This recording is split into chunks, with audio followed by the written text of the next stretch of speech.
What's going on, everyone? We finally have the very first, earliest of early minor tournaments happening for Legends of the Force. And might I say, as the title suggests, Han is kind of dominating. Han Blue and Han Green is popping up, but I know a lot of people prefer the Han Blue, and we're going to dive into some of the lists today and talk about it because, well, Grand Galactic Championships are coming up fast, and to be honest, we're not going to get that much data to see before Galactic Champions actually show up. So for those of you that are ordering cards or picking up cards last minute, this is about your only time. So I figured it was worth making a video this early on into the meta just to give you guys just a sneak peek into the meta to hopefully guide your decisions. I know I put out my video talking about Han, and I mentioned how you could go Han Green or Han Blue. I personally have found some very, very high value in Han Green, but Han Blue is certainly a strong one as well. And I'll be putting out a leader tier list shortly, and Han, I think, is absolutely at the top. Up there with Kira and a couple other leaders. Spoiler alert, I suppose. But with that said, big thank you to my patrons, guys. I can't wait to see you all at the Galactic Championship. Let's dive into the top 8 of the 1.5k tournament. I believe it's the 1.5k is a comma, but I believe it's a 1.5k here in Maryland.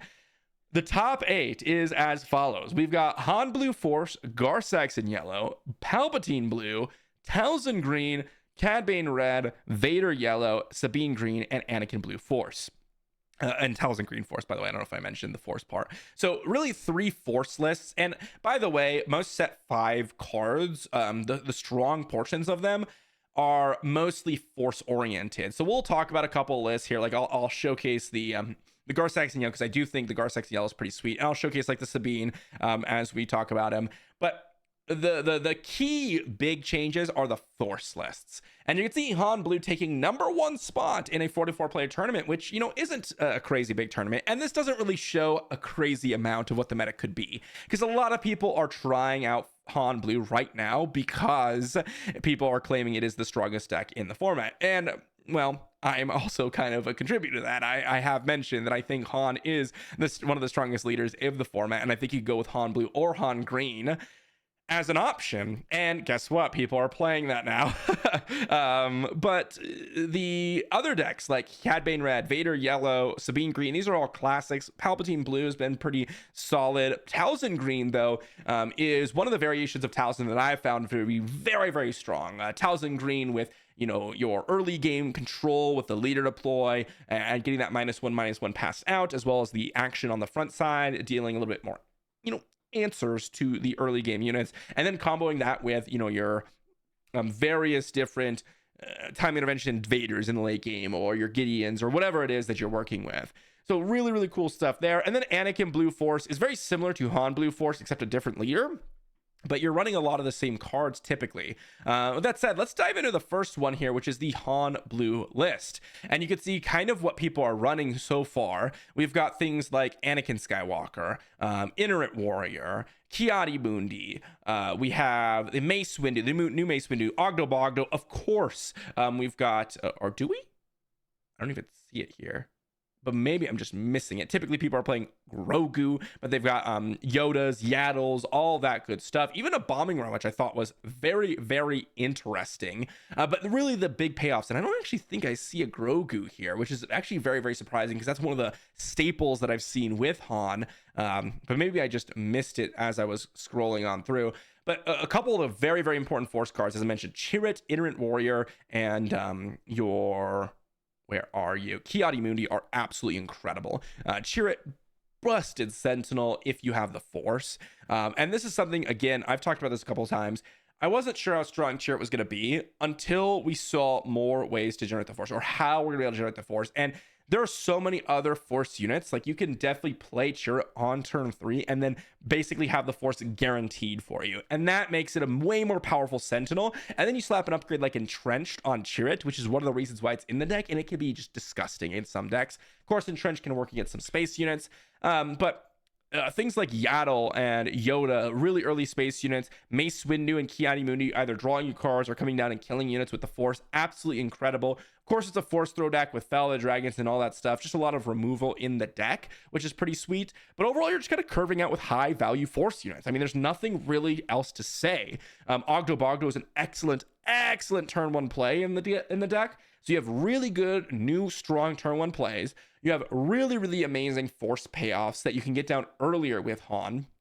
And then you have really amazing Force generators early on. Things like Ezra Bridger, which come in as a 3/3 Force unit, which work with things like Force Throw. And then you have ways to heal and stall out your opponent with Sentinels and healing with the Iterant Warrior. It is just an exceptional list. I think this is definitely one of the lists to beat. The next one I want to talk about is the Mother Talzin. Again, we have the Chirrets. We have a bunch of the standard Force units that you'd be expected to see across all Force decks. But this one, we have the Jedi Temple, which is the Force green base. We have a Mother Talzin. What are the Force payoffs that we're running? As I said, Chirrut. We have Karis, turn 1, -2/2, which is pretty sweet. We've got things like the Dagoyan Master, which is actually surprising to see, but Darth Tyrannus and Talzin Assassin, both 4-drop, really excellent options. Eighth Brother coming out as an ambusher similar to the Darth Vader stat line, but the original Darth Vader, that is. But then you also get the ability to use the Force to get some other units pumped up. A little bit of removal. We have a couple Force synergy plays here, like the Maz Kanata, and we have a lot of turn 1 Force units. Kylo Ren, Karis, Secretive Sage. This is definitely a little bit more of an aggressive focus list, in where you're really pushing the Force theme.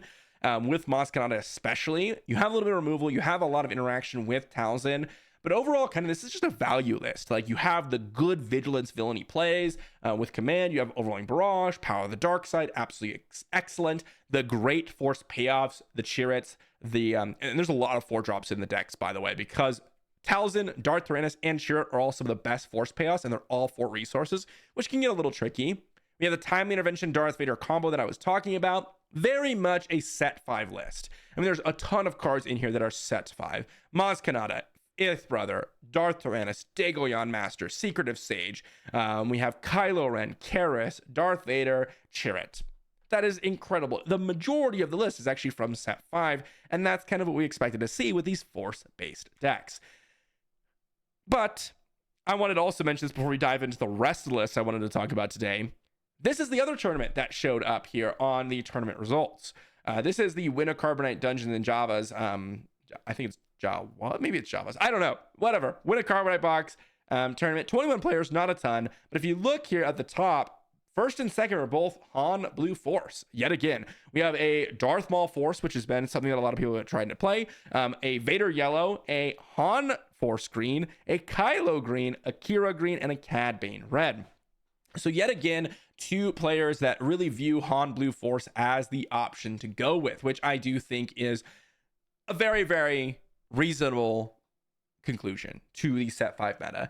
Han Blue has just been, again, absolutely fantastic with all the new additions. Han Green as well, which I think is really cool to see, has been an absolute amazing additions. And let me see what I pulled up here, because we are going to talk about a couple of the Han Blues here, but I wanted to also talk about the Han Green here. So we're going to open up that one as we talk about all these different decks.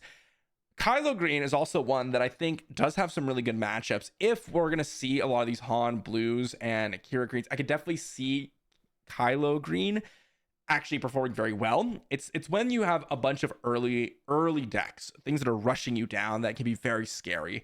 And in some cases, like something like Vader Yellow can do some good work, so being green. But I think Kylo Green does have some legs to run on, which I think is pretty cool. But overall, I mean, this is kind of what the meta was expected to be.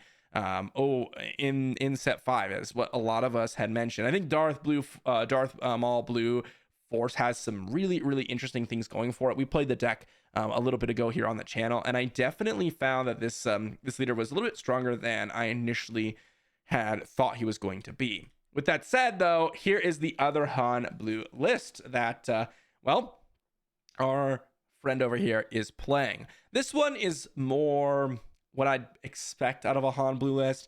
Things like Shatterpoint, things like Grogu. This one has Adi Gallia and Yaddle. We have Secretive Sage, multiple turn 1 Force units. We've got things like Mace Windu, Kiadi. Again, those are the Force payoffs. We have a little bit of Sentinel and Obi-Wan, Crate Dragons as late game, Yodas and Luke's, both Force units. Yoda's early game, Luke late game, just value unit.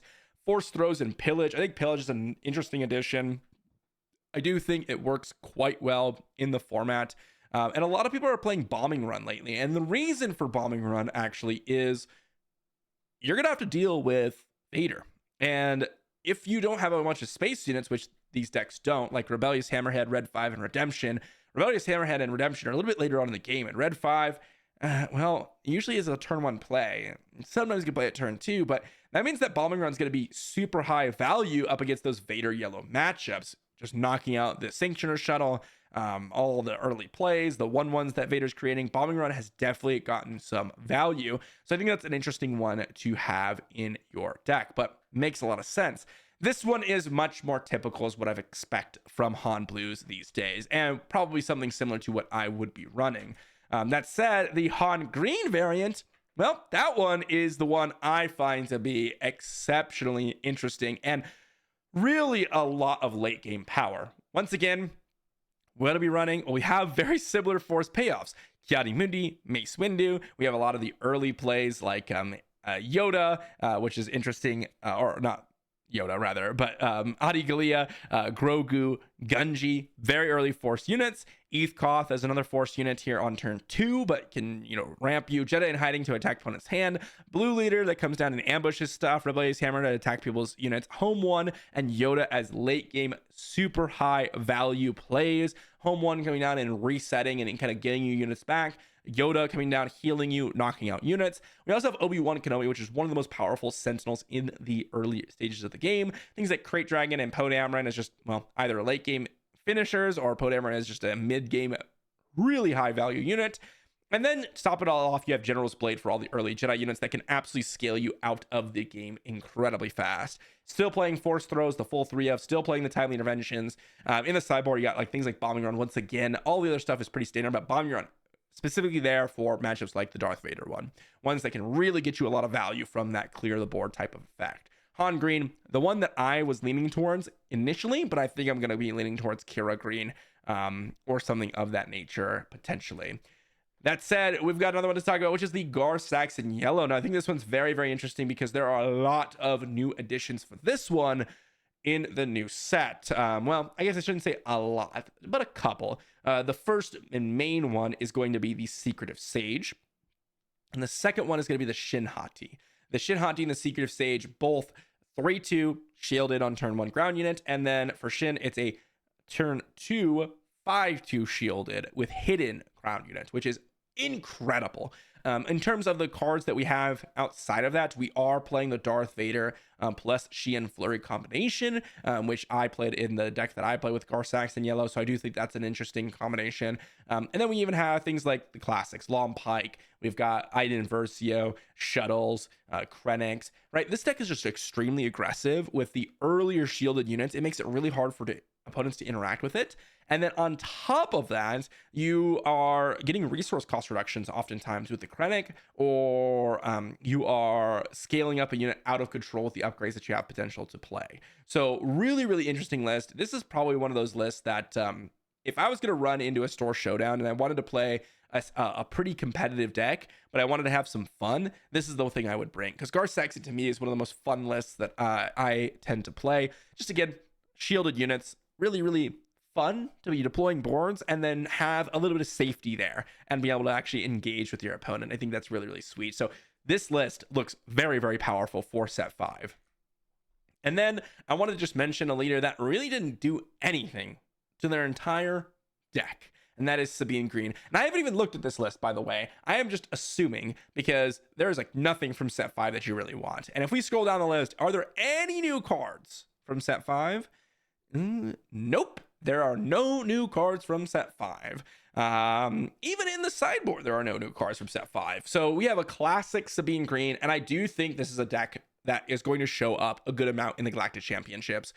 One of the things that's very safe to play is, well, first off, Sabine's just still really good. A highly aggressive, highly damaging deck that, well, most decks are be running a 20 HP base.